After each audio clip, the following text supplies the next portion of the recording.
somebody tells you you are not an American person, what will you tell him?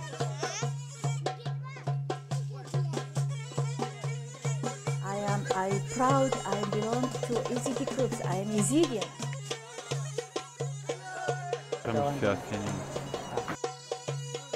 There is an article in the Iraqi constitution called Article 140.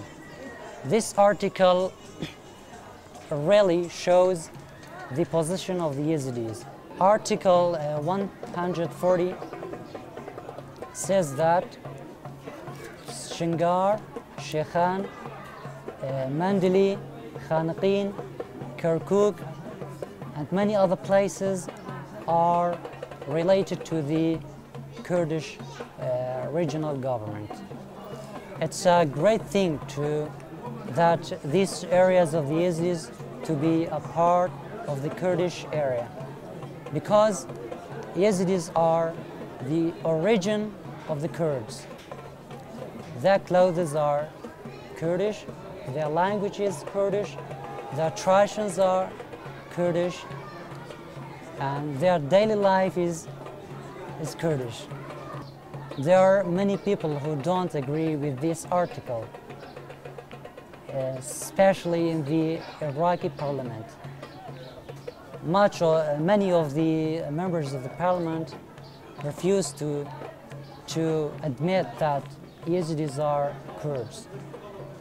So they disagree with the application of the Article 140. And there are many demonstrations among the Yazidis demanding that the Yazidis areas are part of Kurdistan.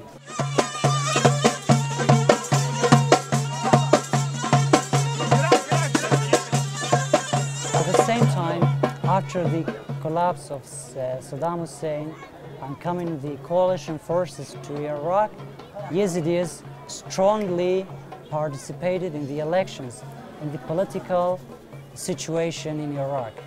In future, we will, I hope, and I see in my dreams that the Yazidis will take part in the next elections much more strongly. We are in a newborn democratic country, and there are many surprises in the future. Some governments may be open to the Yazidis, may give their rights and admit their existence in these areas. But there are another forces, another parties which do not admit Yazidis as Kurds.